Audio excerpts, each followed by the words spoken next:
All right, perfect. All right, well, good to see you. Good morning. Who else do we have? David, good to see you. I see Victoria's coming in. Brenda Clark, good to see you. Isabel, good to see you. Chris Bolden, good to see you. Christine Curry. Chris, have you stopped chewing gum? I haven't noticed the bubbles lately. Yeah, I've kind of given that up for a while, but thanks for asking. There you go. Good to see you. Good to hear you. Let's see. Barbara Parker, David Mayer, good to see you. Wendy Fortin, Forfer. I always screw your name up, Wendy. Sorry about that. Michelle Runs, good to see you. Dr. Tiny, good to see you, Michelle. All right, Peggy Lim, good to see you. Rashawn, my man, good to see you, Rashawn. Craig, good to see you. James, good to see you. Sue Fiddler, good to see you. All right, Michael, good to see you. My brother's name is Michael. His birthday is actually today as well. I gotta give him a call. And he's not a morning person.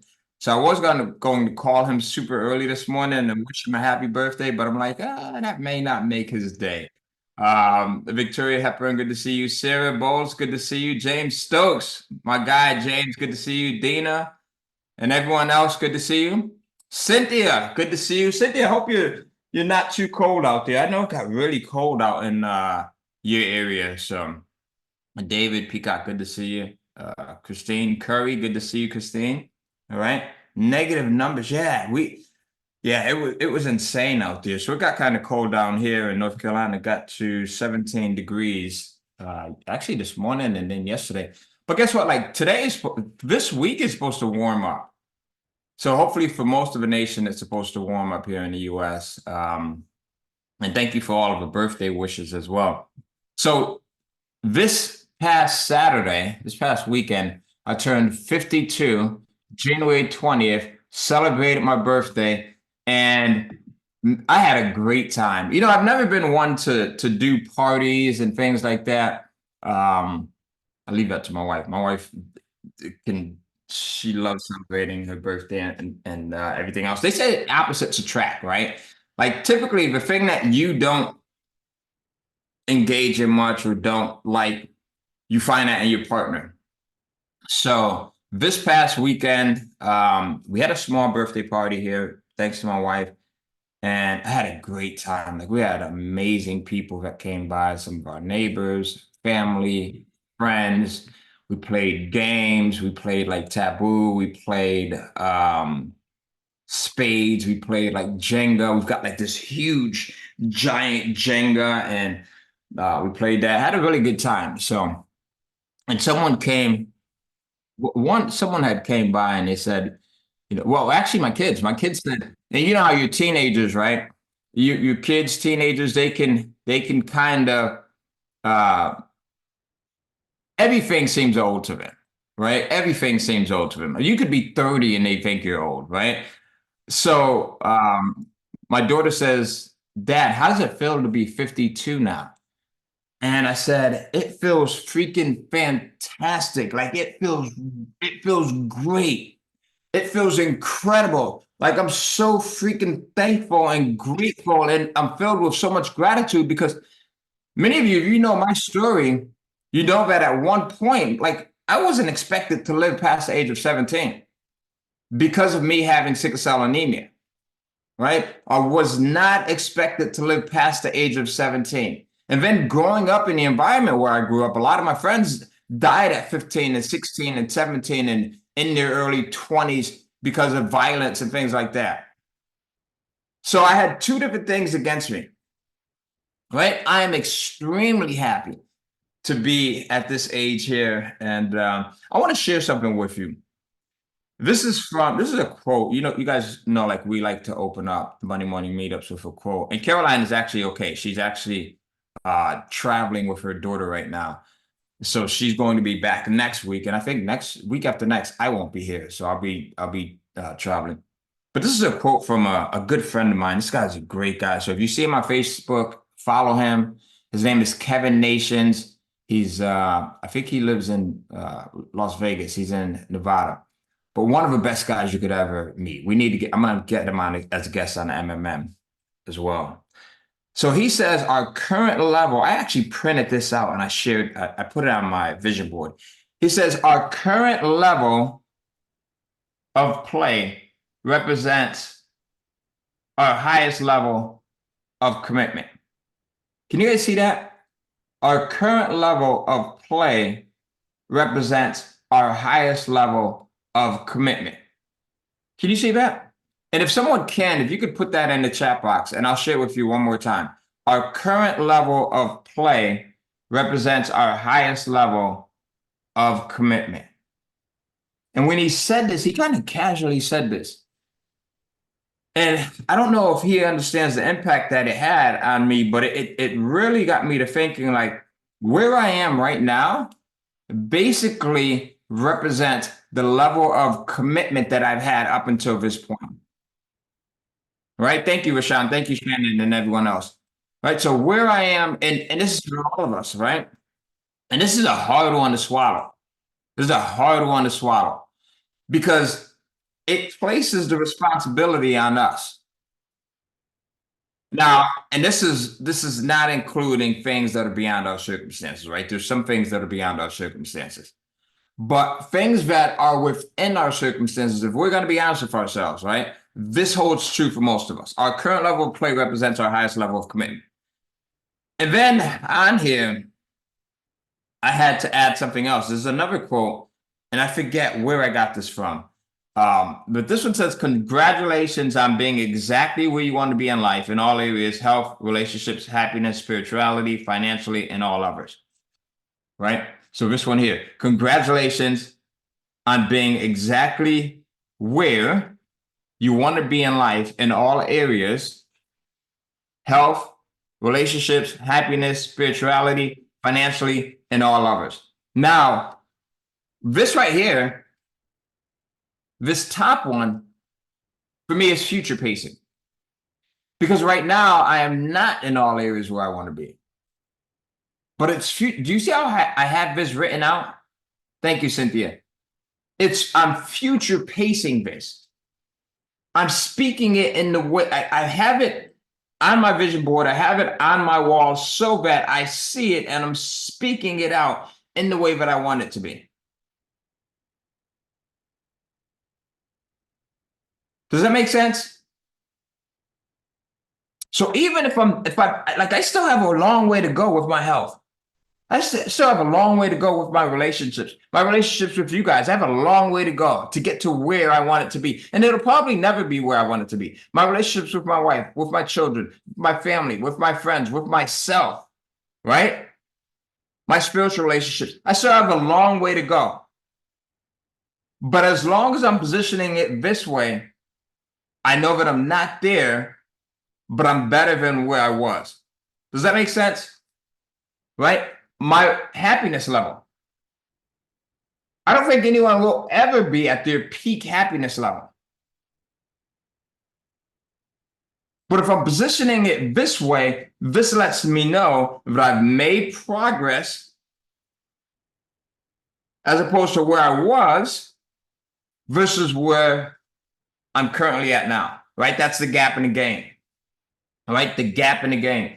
My spirituality and financially and all others, right? So I share that with you because oftentimes we'll think about where we're at and we're kind of not satisfied with where we're at and not realizing that we've made significant strides versus where we used to be. So today I want to talk to you. This is going to be a really short MMM.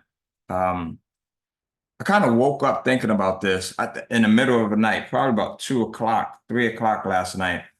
And I woke up thinking about like, what do I want to share with you guys? And what do I want to share with myself as well? So most of the things that I share on Facebook, or most of the things that I share in videos, they're messages to myself, and I share them with you, and hopefully you can benefit from them as well. Hopefully that works that way. All right. So what I want to share with you today is accepting the gifts that have been given to you.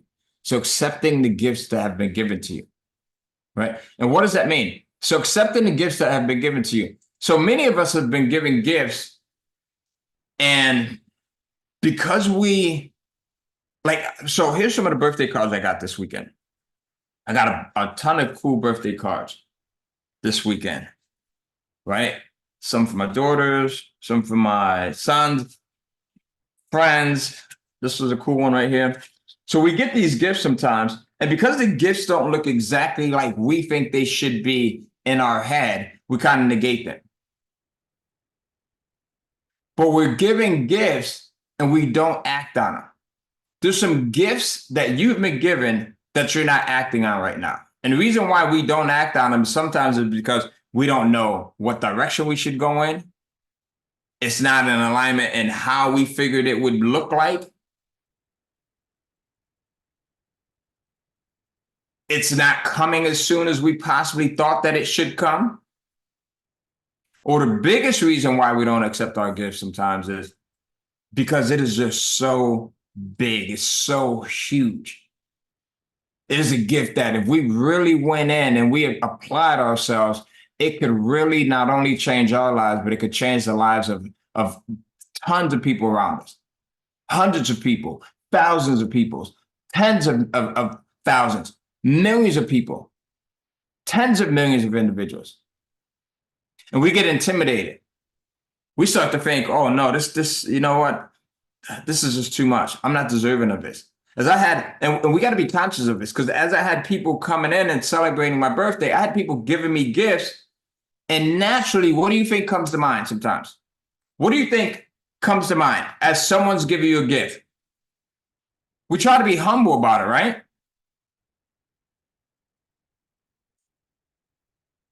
Think about it. We try to be humble about it. And we say, you know what? I don't deserve this. Even if we don't say it to ourselves, sometimes we're saying it. Or we're questioning why we got something of this value. Right? We're questioning why we got something of this value. I'm asking you right now to not question the gifts that have been given to you. There's some gifts that have been given to you. There's some things that you want to do. There's some things that you know you should do. There's some things that have been downloaded into you, and you are questioning why they have been given to you. You're questioning how you're capable of being able to do this. You're questioning your ability to do it. For years, I questioned my ability to do this. For years, I questioned, how was I going to be able to speak to people? How was I going to be able to change people's lives? How was I going to be able to impact people? And instead of saying all of the reasons that I had to be able to do it, guess what I focused on? I focused on all of the reasons why I was not able to do it. Oh, Ty, you don't have a college degree. No one's going to believe you. You don't have a college degree. What makes you credible? What makes you credible? Oh, Ty, you don't even speak properly all the time. Bro, you use words that don't even make sense in the circumstances that you're using them. Or you don't have the right letters behind your name. Or you're too young. Or you're too old. Or you're not the right color. Or you're not the right sex. You see how all of these, like we're given these gifts and they're only given to us. And we naturally go in and look at all of the reasons why, and sometimes we'll pile these reasons down so that they make sense. Like we don't just stop with one reason. We pile on all of the reasons so that they really make sense so we can bury our gifts. And then we get to this point where it's burning us up inside. Most of our suffering comes from us not acting on things that we know that we should be acting on and that we're capable of if we truly went in and tried hard. I'm going to say that again. Most of our suffering comes from us not acting on things that if we know we truly acted on and went hard on, we could really be a success. And it may not be us acting on things in a way that we think we need to act on it. It might be us challenging ourselves. It might be us stopping being comfortable in the way that we're doing things. It may require us to be a little bit more diligent. It may require us to have to learn some new things. There's some gifts that I've been given that right now, in the way that I'm doing things, I'm not going to be able to expand on the full potential of those gifts. I'm not going to be able to do it. The same with you. There's some things, some gifts that you've been given But because the way you're moving right now, there's no way that you're gonna be able to expand on. But if you just change things up slightly, just slightly, you'd be explosive with it. And I don't know what those things are, but I'm sure that you know what they are.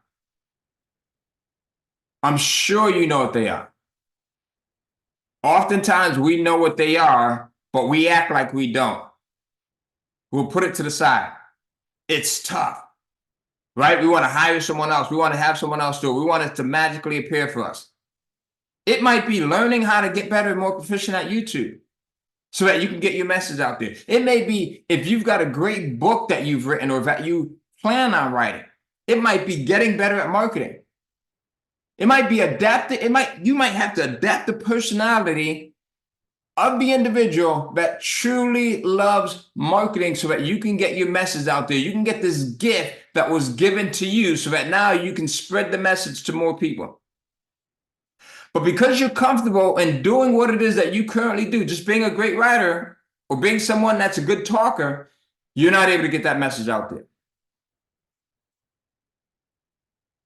So there's some gifts right now that have been given to you that the worst thing that could happen is you continue to be comfortable with where you're at right now. You continue to say, you know what? Man, I don't even want to have to grow into this other person. I don't want to have to wear all of these other hats. I don't want to have to do something that takes me outside of my zone of comfort, even if it's temporary. Even if it's something that you have to do part-time. I'm telling you, if you don't stretch yourself, your gifts will be wasted. And the worst thing to do is to be given these magnificent gifts and to waste them. That's the equivalent of someone coming in and giving me this amazing gift, incredible gift, and I take it there and I set it on fire. Or I load it in my car and I take it to the dump. Or I give it to someone else. Or I leave it there, worst case scenario, and never unwrap it. That's what many of you are doing right now. You've chosen to never unwrap your gift. And some of these gifts have been given to you 10 years ago, 5 years ago, 2 weeks ago, 2 years ago, 2 months ago. You know how you can tell when they're your gifts? Because there's just something that inspired you so much that you just got into this zone and maybe you wrote it all out. Maybe you wrote out the entire plan. Maybe you just saw it and your heart started fluttering. Maybe you just got so excited about thinking about the possibilities. Or maybe you just know that deep down inside, this is what you should be doing. Like you feel the best when you're doing it. I'm asking you, do not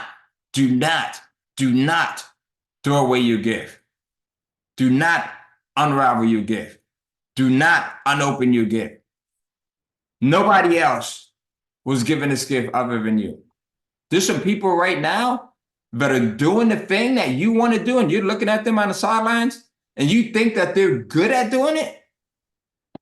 You think that they're great at doing it. But if you only gave it a chance, you would see that they couldn't hold a candle to you. And all their good looks and all of their brilliance and all of their degrees and all of their great ways of doing it and all of their positioning, if you only tried, you would understand that they can't hold a candle to you. I want you to put it in the chat box right now, or if you're watching this on Facebook or on YouTube or another platform, what's that gift that you think you were given? Put it in the chat box. 1 word, 2 words. What's that gift that you think that you were given? And this is where it starts. The first thing is getting clear on it. What's that? Even if you doubt that that's what your gift is, put it in the chat box, right really quickly. Even if you doubt that, even if you're not certain, because oftentimes when we're not certain, we're kind of hesitant on it. Right? We don't want to speak up. We don't want to throw it out there. Somebody says being outspoken. That's a gift. Like that is a gift. Being a writer, that's a gift. Perceptive, that's a gift. Persistence, not giving up. You know how many people give up? Like at the first obstacle, they give up. One of the reasons why I'm here to be 52 is because I refuse to freaking give up. That doesn't mean that I don't feel it. That doesn't mean like I don't feel like giving up. There's been many times when I've gone into a sickle cell anemia crisis and the pain has been so bad, and I start to question, why me? There's been many times when I'll go into a sickle cell anemia crisis. This happened last year. And it was so terrible, so bad that I'm literally crying to my wife. The pain was so bad. And I'm thinking that this was going to be my moment. This is it. I'm crying because I'm thinking that I'm no longer going, this is my last day here.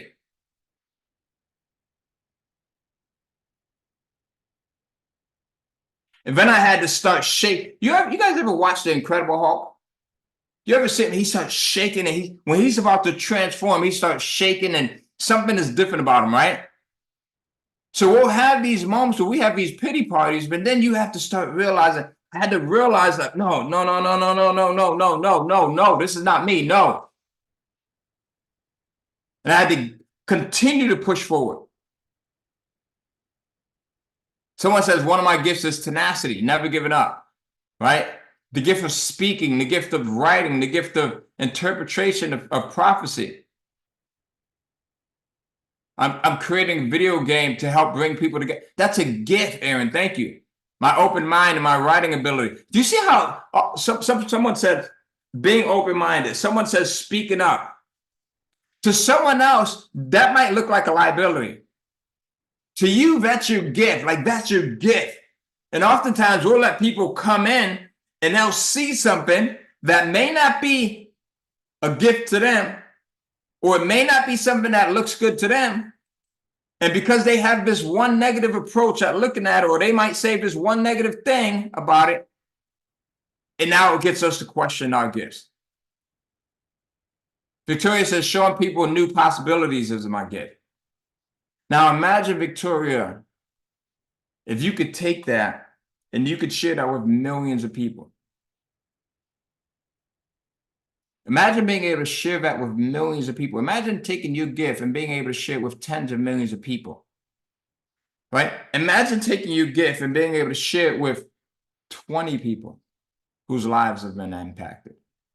Every single one of you have a gift that will impact the lives of other people.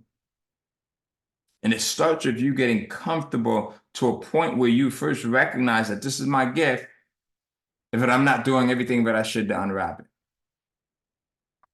Some of us are partially unwrapping our gifts. Some of us are almost unwrapping our gifts.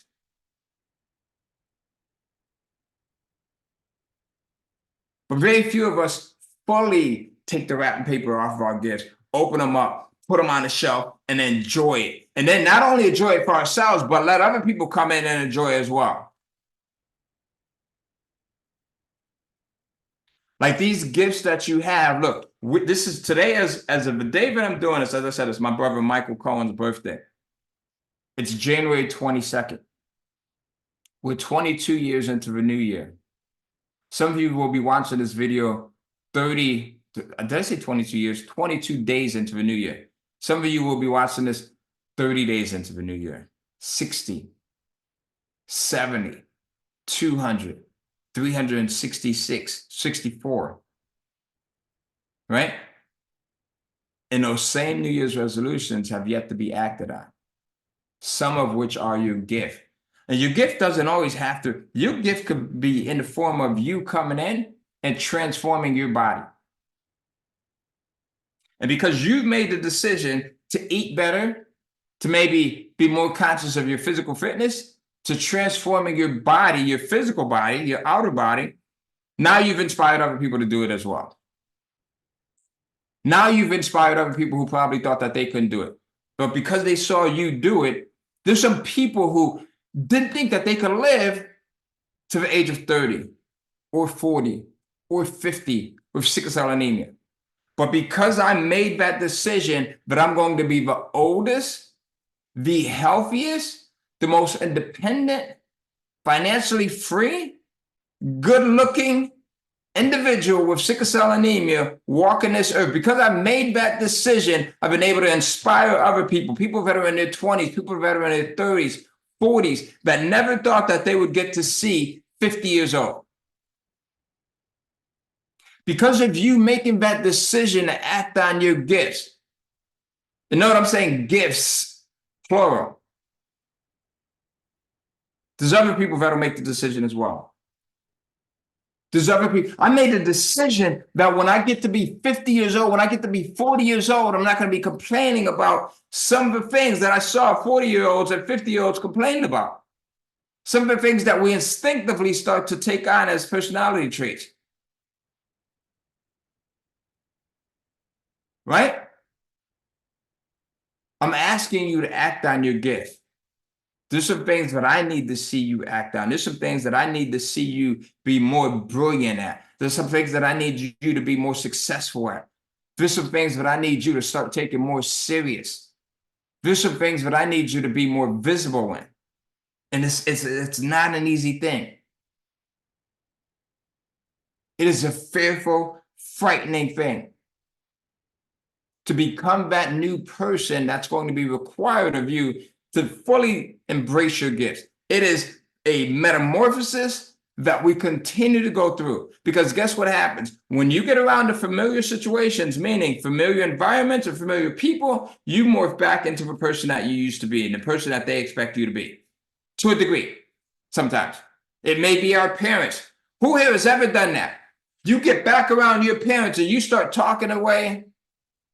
You start acting away. You're a little bit afraid of letting them see this new grown you, even though you might be 60 or 70 years old, 50 years old. Right? You get around some of your old classmates, you get around people that you went to school with, and you start to develop that same personality. You go back into that. You start speaking in the way that you used to speak. Maybe you start embracing those ways of being that you used to be. Do you see how deep this stuff is ingrained in us? 10, 20, 30 years, we can revert back to those same personalities depending on the environment and the individuals that we're around. Until we start to realize that this is me saying, I don't want my gift. That's right. Barbara says, if you hang around them long enough, you will become like them. I'm asking you to go in and embrace your gifts. I'm asking you to do it in this way. First is to recognize what your gift is. Recognize what that gift is. Truly recognize what it is. And the beautiful thing about this is your gifts, when you really go in and immerse yourself in them, it feels so freaking good. Like it feels good to be able to do it out of our vibration increases, our level of happiness increases, the way we feel about ourselves increases. We get this field around us that just makes us feel good. People want to be around us more. People love people that are confident. People love being around people that know that what they want to do is being done because it's their choice. Because I'll tell you, most people are not doing things that are their choice. Most people are doing things that other people think they should be doing. Most people are doing things that other people think they should be doing. They're doing things that their husband thinks they should be doing. They're doing things that their spouse thinks that they should be doing, their wife, their partner, their significant. They're doing things that their parents think they should be doing. How many people went to school and majored in something that their parents thought that they should major in? How many people went into careers because they thought that their parents or society thought that they should go into these careers? Right? You see, and some of these things become cultural things. I have a lot of friends, right? Asian friends, whether they're Indian or they are, Chinese or what, right? Who have gone into these careers because their parents expected them to. I was speaking to a young man at my daughter's summer school. This gentleman is 17 years old. He's an Indian descent, brilliant, brilliant guy. He follows me on social media, and every time he gets a chance to talk to me, he'll come in, he'll say, Mr. Cohen, I love what you're doing. I so want to be an entrepreneur, but I'm afraid to tell my family that I want to be an entrepreneur. My family wants me to go to MIT. My family wants me to do this, right? I'm so afraid. And I've heard that from so many of my other friends. Onyx Singel, who you guys may know. Same conversation I've had with him. It's like, look, dude, he said, Ty, I was terrified to go in and tell my family that I wanted to be an entrepreneur.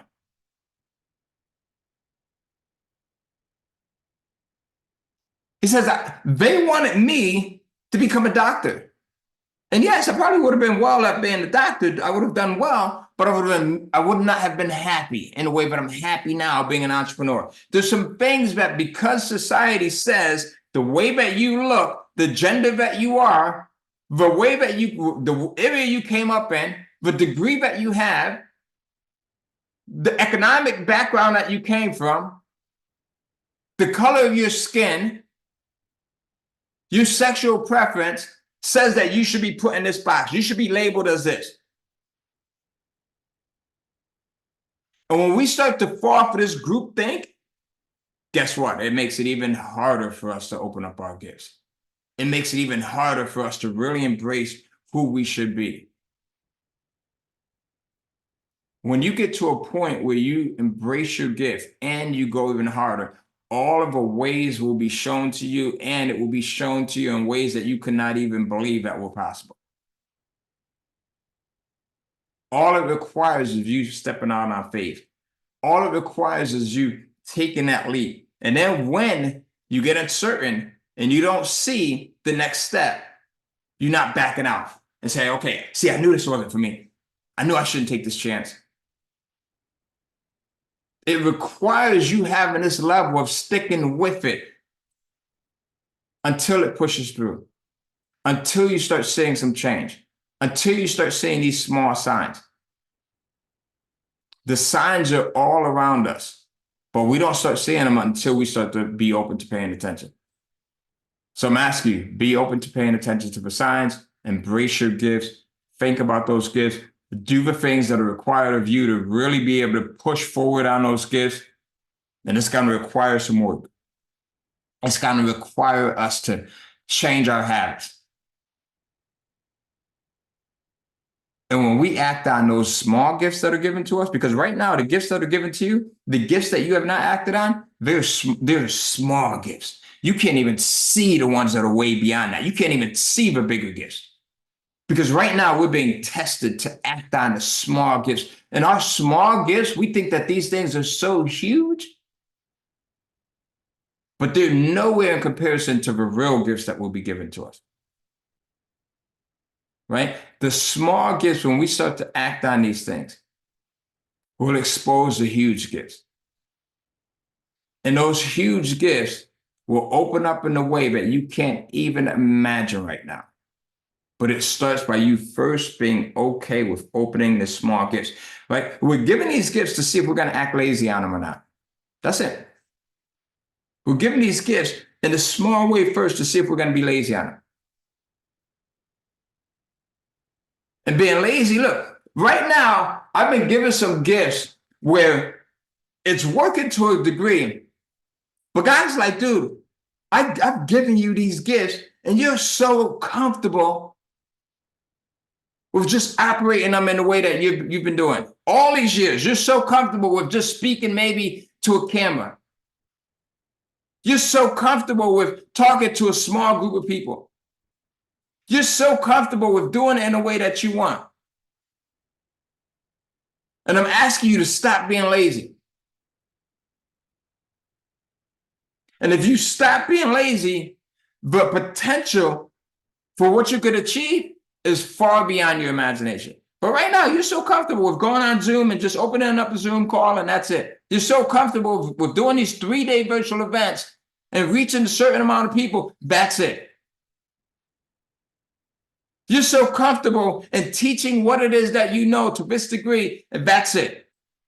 Stop being lazy, son. If you go out and expand your knowledge of ability a little bit more, if you allow yourself to be a little bit more uncomfortable, if you allow yourself to start learning some things that you don't know, if you allow yourself to put yourself in some positions that you think are going to be frightening, that can't hurt you, that can't kill you, that are not harmful to other people, but they're uncomfortable to you, I guarantee your gifts will be explosive.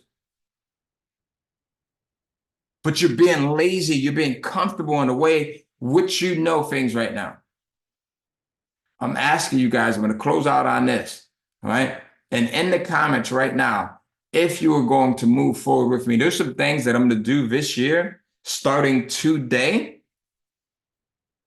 that are going to be different in the sense that it allows me to open up my gifts even more. There's going to be some things that I am, and I'm telling you guys, you guys are the first to hear about it, but I am immensely afraid of doing right now. And the reason why I'm afraid of doing them is because it's going to take me stretching. It's going to take me being uncomfortable. It's going to take me speaking to more people. It's going to take me learning new things. It's going to take me maybe getting up a little bit earlier, maybe traveling a little bit more, maybe staying up a little bit later, maybe me having to read some new books, maybe me developing new habits of reading, maybe me going back to school. If you are open to taking on these new maybes, these new things that are uncomfortable, I want you to put in the comments box, I want you to put in the chat box, is I am willing to take on new levels of uncomfortableness. I am willing to take on new levels of uncomfortableness. Right? That's it. I am willing to take on new levels of uncomfortableness. And it's only at that point. Thank you, Michelle, and everyone else. It's only at that point do we start to grow. And imagine how all of us can grow together as a community. Like all of us can grow together. Doesn't have to just be me. All right? It could be all of us. We could grow together. We could hold each other accountable for one another. All right? So with that said, we're going to all be willing to take on new levels of uncomfortableness. And if you can't, simply put something like that in the chat box or in the comments box. Imagine when other things come into play that you have to do. Like this is what I'm talking about. Like this is simple comfort. I am willing to take on new levels of uncomfortableness. That's simple and that's easy to do. Right? All right, guys, hopefully this is something that has gotten you thinking.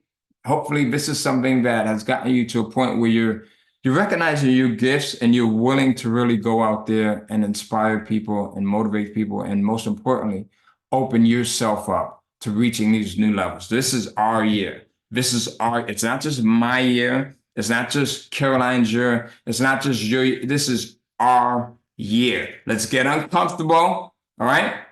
And let's put ourselves in these positions that's going to allow ourselves to stretch, grow, and become the newest, next, best version of ourselves. All right. Our current level of play represents our highest level of commitment. With that said, I'll see you. Let us know in the chat box, guys. 1%ers, if you're part of a 1%, put 1% in the chat box, in the comments box. This is how we grow. I'll see you on Monday. Stay well.